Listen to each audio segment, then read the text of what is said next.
So when we talk about different practices in the school, in the classroom, acceptance of these practices, generally we tend to face resistance um, among teachers. Not all of them, but maybe a percentage of them. So you have been a teacher trainer for a very long time. So what is your experience about this? Like, especially when you're introducing some new ideas and practices, what is the sense of response and receptivity to? So, it's very human to, say, why new things? Why now? Why at this time? We have plenty on our, plate already. So there's a new thing you're coming up with. But we have to tell them, okay, we are not telling you anything new. You're all doing it. We assume that you know it already. We are just going to brush it out within a different way. Right? The moment you change the approach, rather than telling, no, we are going to teach you, we are only going to facilitate. Because nowadays, I mean, if you really see school system, in any school system, we don't say teacher or a student. We say facilitator and a learner. And then in this process, we are co-learners. So we always go with that approach. And it's God's grace that, and the way probably one approaches the topics, बहुत अच्छे से, they're taking what I'm trying to tell them, because then it is not imposed on them. Very much hands-on, experiential. We put them in a situation, okay, this is something which you're going to do today, and tell me how will you take care of this, right? And also to make them only talk about the challenges they are facing, rather than, us telling them, okay, these things which we are seeing that you're not able to do, and then now you have to do it. We say, okay, will you do is, yes, very difficult to digest that. 20 years of experience, 30 years of experience, now you're telling me that I can't do this. So we say, okay, what are the challenges? Because generation is new. Their ideas of learning are new. Concepts are totally new. When we talk about family system only, some of us become very insensitive to the fact that even the dynamics at home are also changing. Correct. Yeah. Right? Even to train our facilitators to talk about grandparents, parents, single parents, and different kind of orientations in the classroom, it is like done in such a subtle way that they only come with, oh yes, I saw this in the classroom when I spoke about grandparents, or I spoke about, single parent or something like that. There was kind of a commotion or something in the classroom. So we tell them how are they going to sensitize. So it is like induction and deduction method, putting together as methodology. Finding common ground. Yes. So rather than saying, no, from today onwards, I'm putting certain norms for you. Yeah. You are going to do this way. So it is very interactive. Very, we always sit like in clusters. We don't have that, theater kind of a presentation when we have our sessions. So I have seen it because thank God that I have got, and again, I'm saying that opportunity to deal and interact with the facilitators of different backgrounds. Trust me, whatever we are facing here in cities, same is there in the rural areas and globally. As I said, my exposure with the Sweden exchange programs, even the teachers sitting there in Sweden or Örebro University or somewhere, they're also talking about the same challenges. Right? So we feel that, oh, probably I'm sitting here, I'm probably the worst equipped or, worst facilitated person here. There is no support or something, but it is global because the children are changing, their environment is changing, exposure is so much. How to contain that kind of exposure and knowledge is something we are going to help them. And for that, in my trainings, I ensure that it becomes part of their journey rather than one thing added to their okay, 10 things you're already doing, now do this also. So that really helps, I think, in changing the mindset. And of course, you as facilitator should also be ready for that resistance. If it is happening, then you can't say, it's my way or highway. You have to. Bias are real. Very easy. हर एक को अभी मुझे कुछ biases है, आपको कुछ होंगे. We all have our ways of thinking. ऐसे नहीं है कि हम we're human. Yeah, difference of opinion is always welcome. Exactly.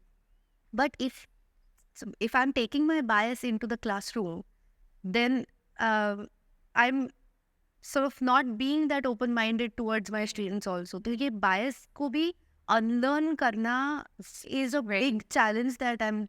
It is like the way maths, you were talking about maths. It's always like, you go start teaching and writing those equations and numbers and digits on the whiteboard. That's how it generally happens. So now the approach we are, requesting all our facilitators to take care of is that please use this technology and write the real life connect of Pythagoras theorem. Then you start from there.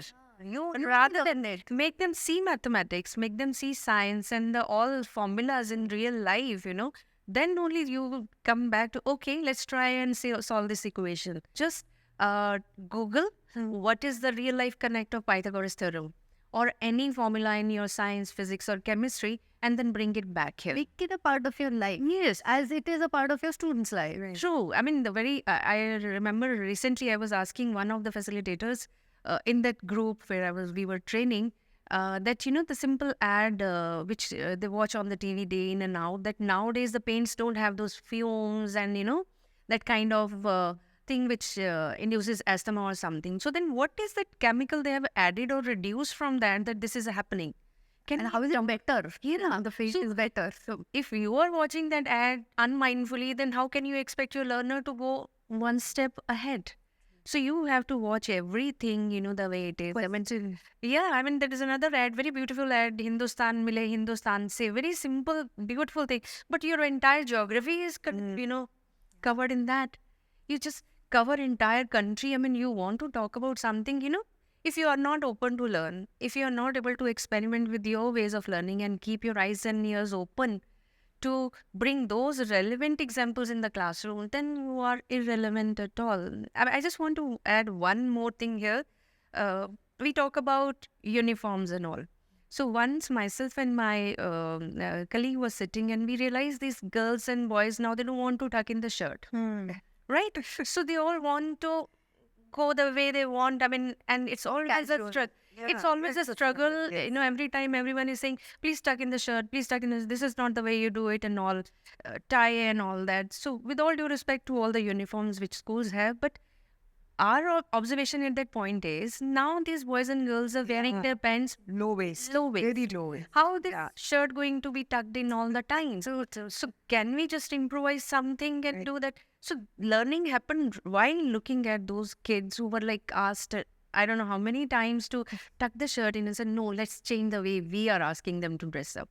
Right? So that was a mutually agreed decision we all took. And now, I mean, especially the class 11, 12 kids in the school where I was the principal, we had made them to wear the jeans and t-shirts, which are, allowed to be left the way it is. And then we said tie in a weather like extreme weathers of March and October, and we'd want them to wear this tie. I said, so sorry, probably these are for the places where it is too cold and all, they need to be tucked in. And also that kind of formal presentation is required. Because we did train them for all the formal presentations also. So when they needed to be dressed up like that, they were dressed up like that. And they really respected that. Because there they were heard. They were heard. So these are few things which we realized are so important for us to observe, absorb, and then make changes into the setups of a school system. Like you have done it. Yeah. Right? In the school, which was like you said, 30 years ago. 30 was more than 20 years back. Imagine. Yeah. It was. That's why I had a lot of difficulty then. So, but that was where we all are evolving from. Yeah. Somebody like you thought about it, and probably this is now, spread out, and then, So some of my teachers actually, like first 3 months were a real uphill task, and lot of hand-holding had to be done. And the teachers? for the teachers. I would personally sit, write, train, go to the class, look at what they're doing, all that. And first 3 months were really uphill task, and I thought I'm not going to survive beyond that. They're going to look for some new head to run the school. Also, the teachers are going to leave. Teachers will leave. Yeah, I've had a couple of cases who walked out in the middle of the day also. When I didn't know. That's why I said when you're young, it's a very different ball game altogether, the way you look at things. So it happened. But then slowly they got used and they started enjoying this. Because they realized nobody is going to ask them, why haven't you done this? Or this is wrong or this is right. When one of the parents complained that one of my teachers' spelling was very, very bad. Spelling sense is bad. How can you have her in the school? I told the parent it's my responsibility. Then I had to very gently talk to the teacher because she was 40 years old. And I had to bring this to her notice that, this is coming in. So why not let us look at it together? So why don't you have a buddy, with whoever you are comfortable with to help them proofread your work, your reports and things like that.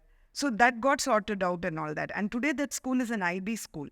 So when they went for IB, PYP and primary years program and pre-primary year program, these teachers actually called me. By then it was close to 7-8 years I had left the school and said, ma'am, whatever we resisted so many years ago when you brought in is what is the requirement for this license. I got trained. And we were all so much at ease with what's happening because this thought process was something very familiar to us. So that's the good side of the story.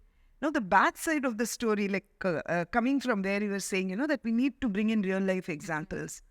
So there's a range. The complexity is so big in the learning space, the kind of context that we come in, that when I have tried to do teacher training, something as simple as starch experiment, where that experiment was not performed or experienced by the teachers themselves. They had absolutely no clue. So it was just read from the textbook. And then told, and everybody wrote it very well, like picture bhi hai wahan pe. And then what I did, I just added some stars to something because these pictures, I saw the papers. So in the training, I just put out this and said, what experiment is this that I had done during the training? And not one teacher knew that it was the same starch experiments they were tick marking the students for. Okay, now this is an extreme scenario I'm talking about. But what I'm saying is, while at a policy level, at a recommendation level, we keep saying that, bring in real life scenarios, bring this, bring that. We are ourselves ignorant. We don't have sufficient information on our hands.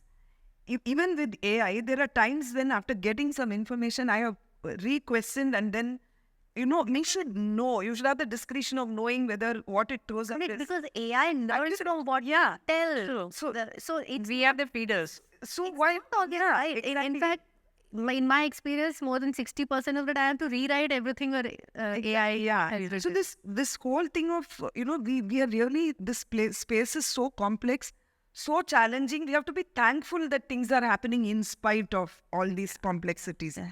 So what would you do with this kind of a teacher? Now, when you start saying, when you try this, it's very, very threatening to the teacher.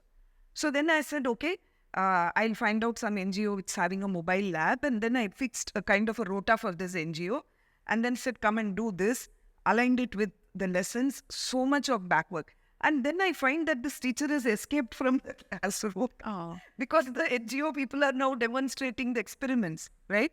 What was to be a hand-holding exercise turned out to be something which had its own, consequences that were totally unexpected. So that's why I feel that every moment when you're an academic head or a teacher trainer, you're actually stepping on eggshells. You don't know what sensitivity or... You don't want people to get angry with you. Yeah, it's upsetting as an adult, it's so insulting when somebody asks me, can't you just explain this graph? I don't know, but do you have to be so, blunt, straightforward? Yeah. But to me, you're an adult, you're talking to children, I should be straightforward with you. So how do you resolve this kind of a context in situations like this? Because this kind of people management problem is something which we encounter when we go to school. We as trainers sometimes assume that the teacher or the person who's in front of us knows certain things and we've planned to go beyond that. Yeah. But when you realize that we have to go like 5 steps below, then it's sort of... This is something which is very, and this is the very basic of any facilitator. That even when you're going in a class setup, you need to know your learners very well. That kind of a background check, understanding context and learning level. That's why pre-knowledge check in every lesson plan is a mandate. Similarly, for us, when we go for training, we do understand, what kind of a, participant we are going to have in this training. And there's something called constructive feedback. So we don't sugarcoat it because that's not what we are there for. We are there for just to tell them, these things are not happening the way they should be. And this is how we can change it. So we give them that reflection time. Okay, you have said this. Please think about it. I give you 2 minutes. In meanwhile, hold on to the thought. I'll get back to you while others are stating what they want to state. So before... Like, Anuradha दुख होता है, ऐसा कोई कहता है कि think about it. तो as an adult You feel lost. हाँ ऐसा लगता है कि ना मैं कर रही हूँ इतने सालों से, आप मुझे क्यों बोल रहे हो ऐसे? So we always say this way, I understand, where you're coming from, but there's something which I'm looking forward to in terms of the choice of words or something. Please think about, it. You can do it. Constructive. It's the way we need to talk to not only just the adults but the children also. Nowadays, everything is right and correct in their own version. They don't want to be told, you don't even know this, or this is not how things are done. But this is how they've learned it. So we're changing that 30 years or 20 years of training or learning to make it unlearning also. Like you're working for 30, you're teaching for 30 years. You've taught yourself a few things with experience, and you've been told that this is relevant. It's आप बोल रहे हो कि ये मत करो. So then you have to consider the context, I think. Maybe. Yeah. So you have to give. What is the priority the context sets for you in your school? Is it a routine thing? Kuch bhi karo, as long as children are in the school and I don't care about it. Right.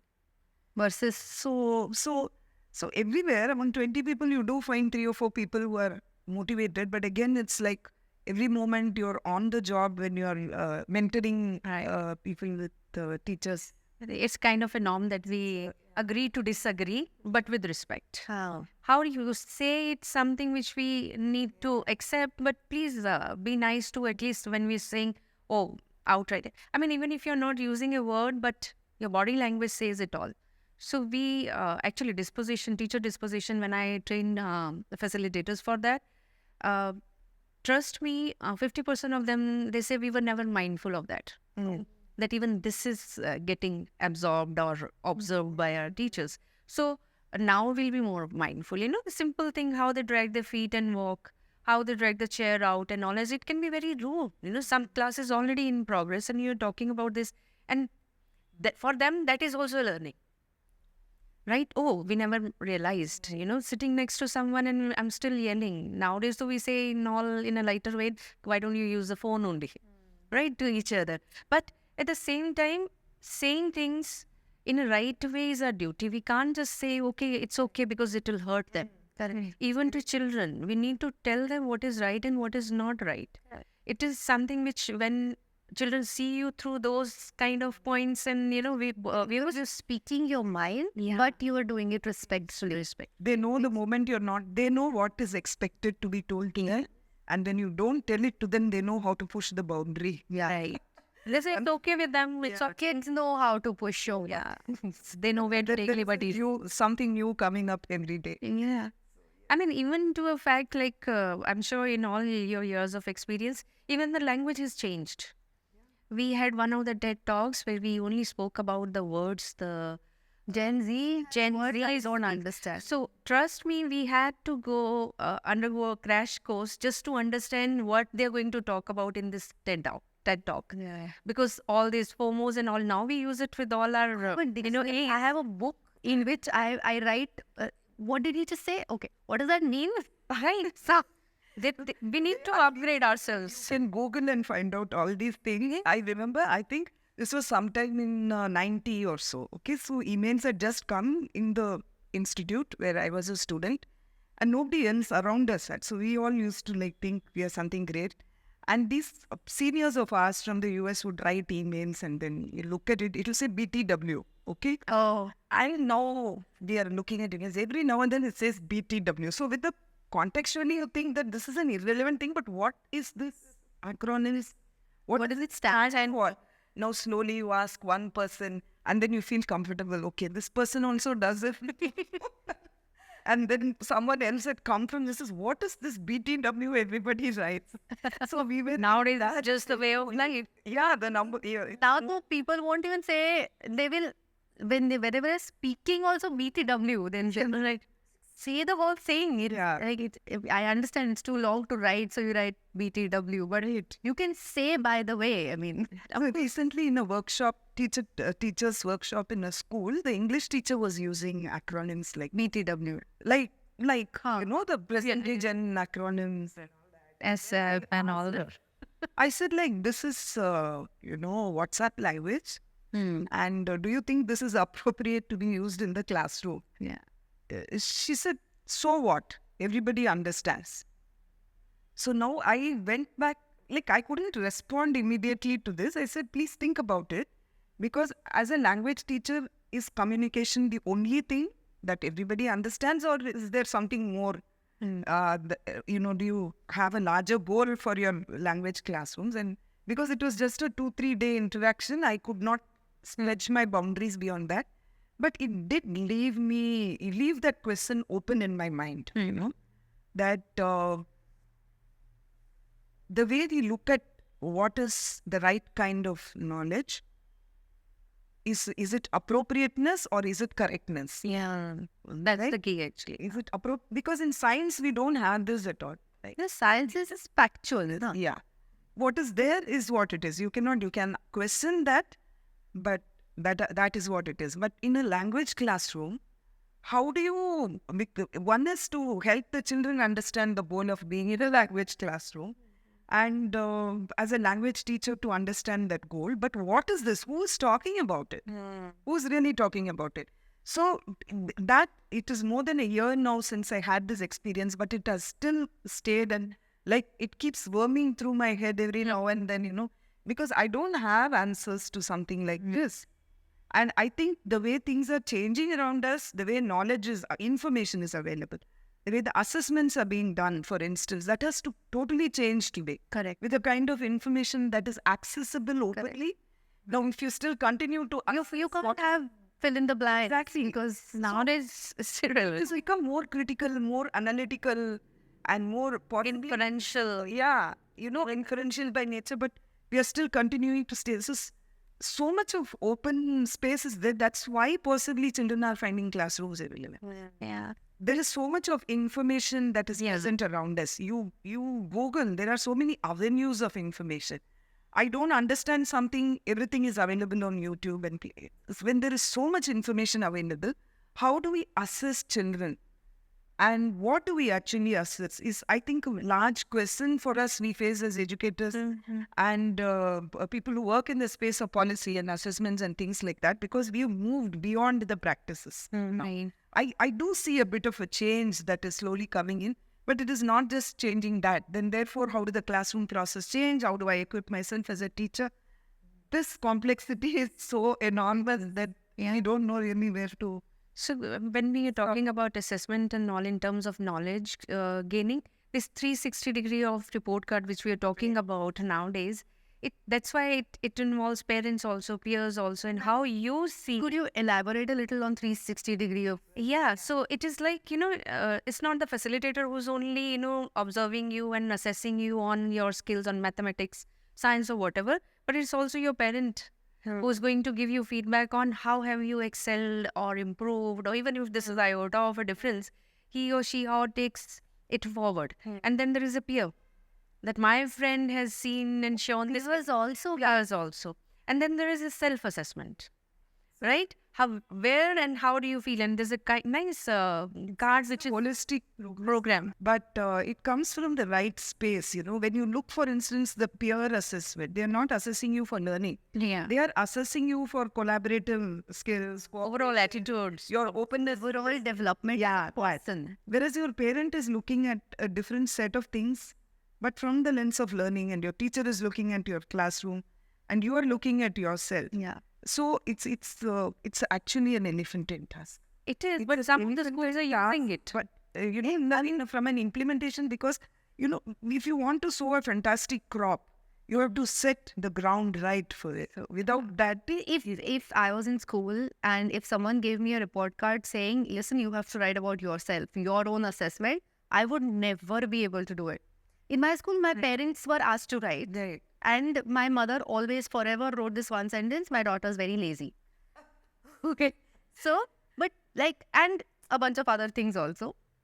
But teachers and parents were always, but I was never asked. And I'm glad about that. And one thing here, even the facilitators can do better. Yeah. Has done better. Yes. So we are saying you please go beyond that. What That's does why that mean? descriptors and rubrics are required. If you're saying she's doing very well, but in what aspect of that element of that language or a subject the child is doing well or not doing well? where this actually card will also give the child this kind of platform where they can say, I need help in this, Yeah. right? And who can help me? Like you were saying, no, parent teacher meet, which is conducted by the child himself or herself, stating and telling, I have learned this much and this one has helped me and this has not helped me at all. So that kind of parent teacher meet will be kind of a first step towards this 360-degree, kind of an analysis. Because this also comes from the very fact that now children are not going to the school just for knowledge because it's available. I think the biggest learning the facilitators need to work on is that your children are very much aware. The students who are coming in the classroom, 60% are very much and very well. ज़्यादा पता है आप. Right. So you need to work on their social, emotional, personal, and other skills, psychological skills to accept their peers, the around society, the way it is. So that is what will make that 360-degree learning. Goal of going to school has changed. Yes, absolutely. So the report card that we used to have, I felt like this.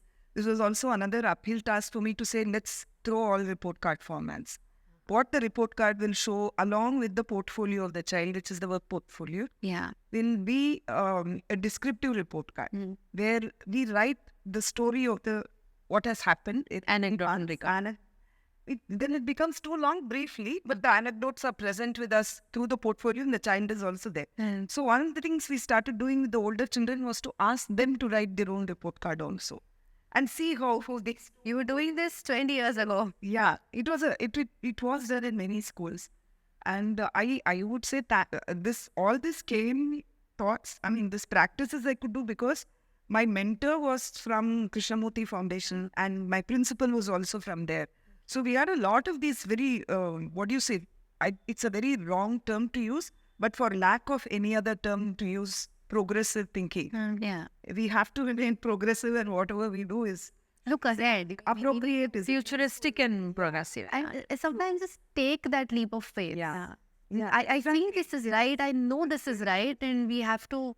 But it was like, the language the teacher uses, so many rounds it was a laborious and task for all of us involved. And some teacher will say, I cannot punch in. Someone will say, I can't write. But yet, we all learn to do it.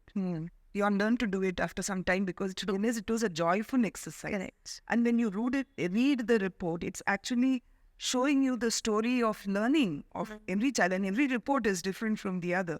Correct. And what a pleasure it is to have something like that, at least up to grade 5. Let's have it. Even later, it's amazing for a parent. I know this from because my school used to have these kind of reports. Most of the schools, yeah. Yeah. So my parents were so happy to read. They would, like, it was a day. Like they would sit and they would read for each teacher who taught me would write something about me.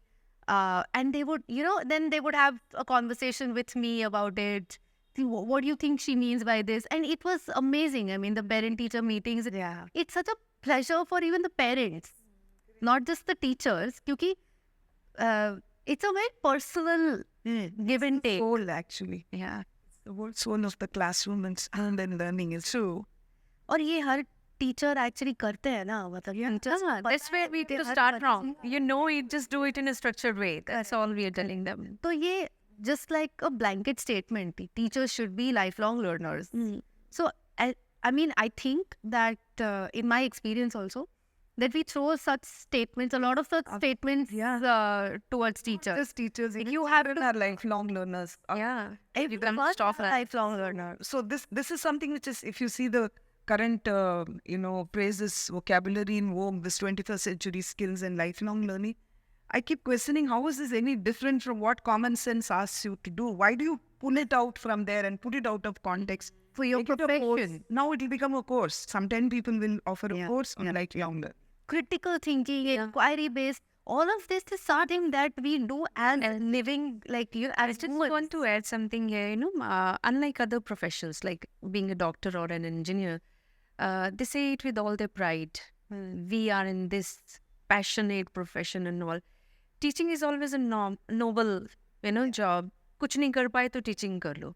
And that is also because we project it like this. We never speak the language of an educationist. We never have spoken experiential learning or 360-degree report card before it was really made a mandate to talk about all this. We were doing it, but we were We talking never about spoke. it. So now, when a parent talks to a facilitator, he or she should know that there is this side of the person knows more about education than anybody. Because parents, with all due respect to parenting and all, they have their expertise in area of parenting, but education is my field. Please talk to me and listen to me. Yeah. Because I have been trained.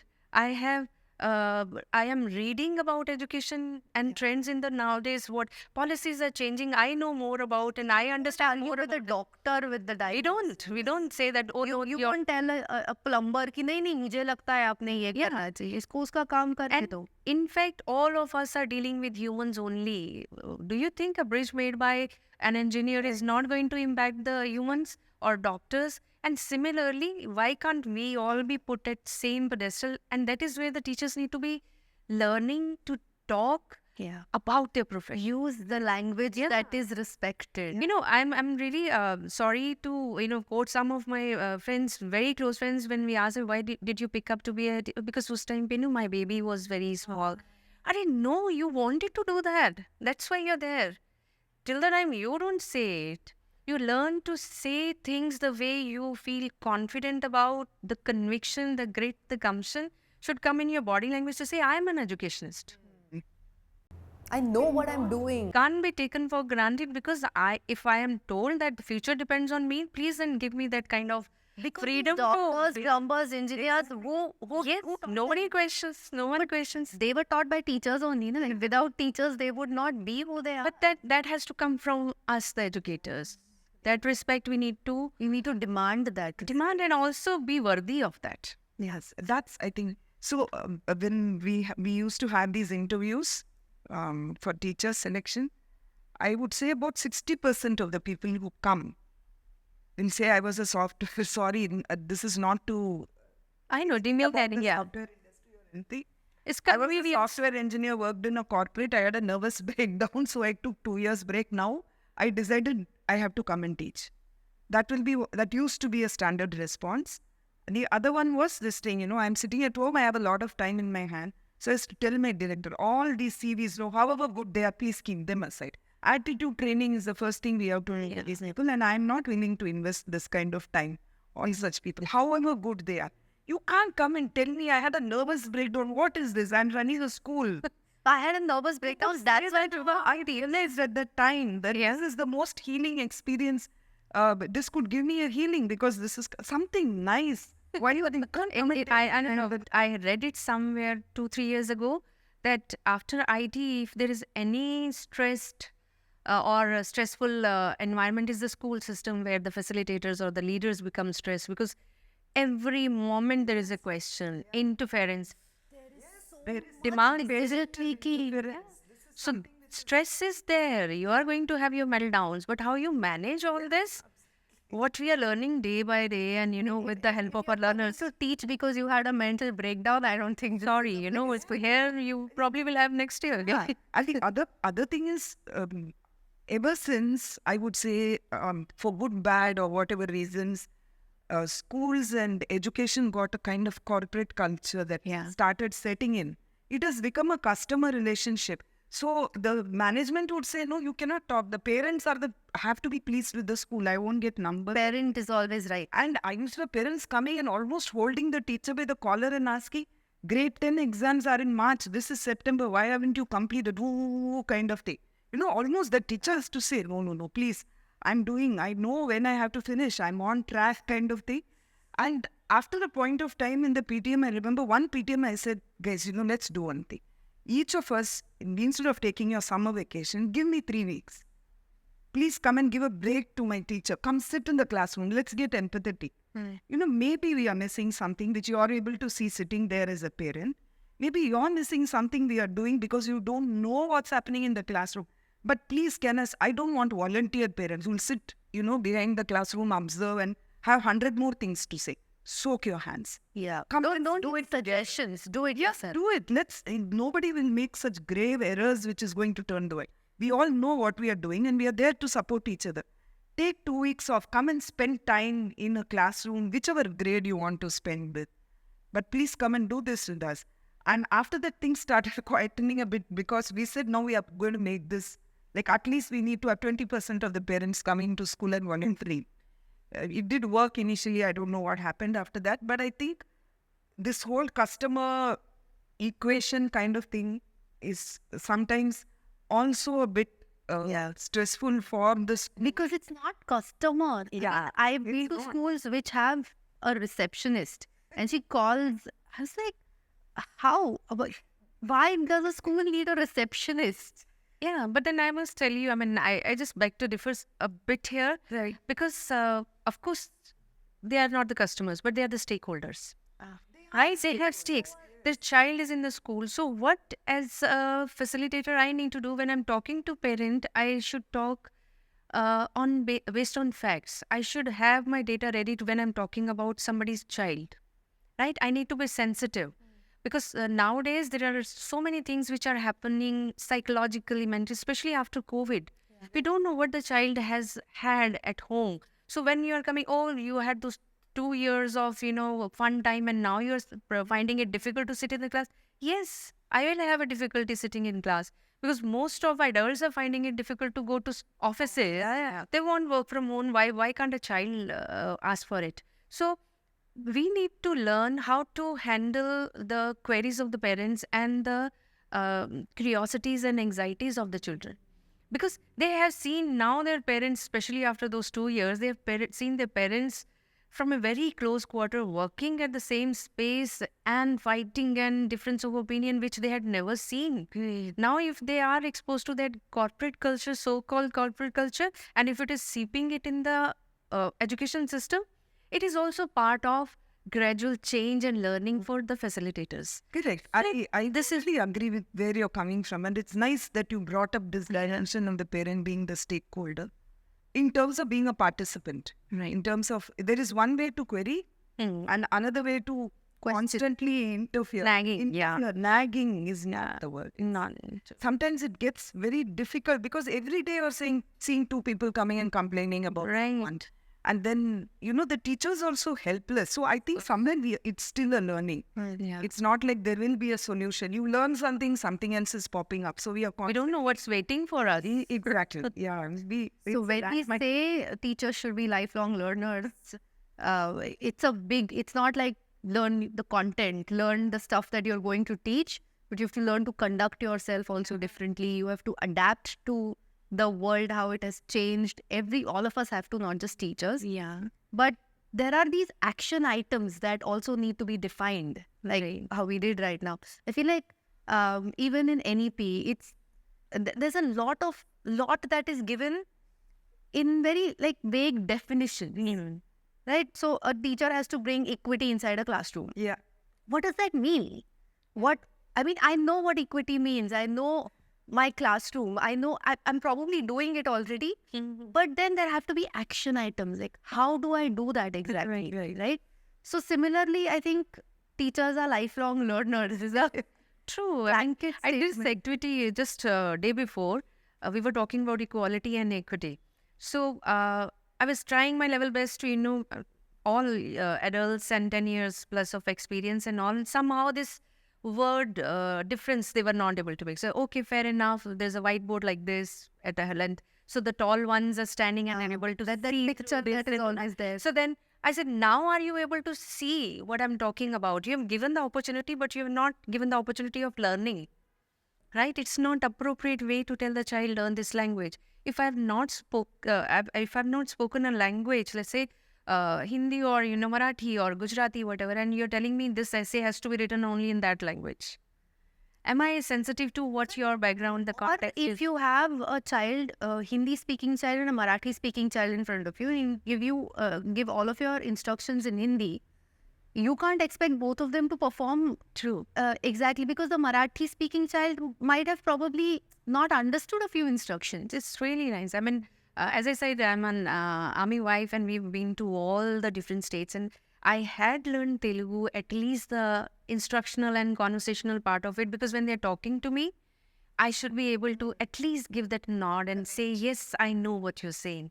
here also I said Mala Marathi eighth name, but I understand what I say, but I said it in the language which will make them feel Which comfortable. I understood. Yeah. So then there's no harm reaching out to that level, which makes you and the person you are interacting, especially the kids. Yeah. They have And to it be. made me feel so nice that she's telling me a language that she knows I will Yeah, so understand. because I have intent to learn, probably there's a limitation. I'll probably expose myself to the language and I learn it because I am so proud and I love to learn languages.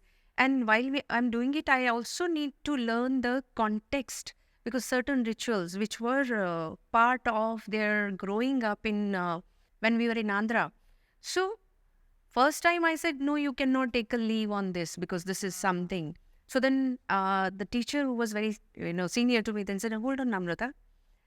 Probably we need to talk about it. If I had said, no, you don't know, I'm the HM and all that. No, I said, excuse me, just give me a minute. I need to understand this. She told me, no, this is part of one of the most important things.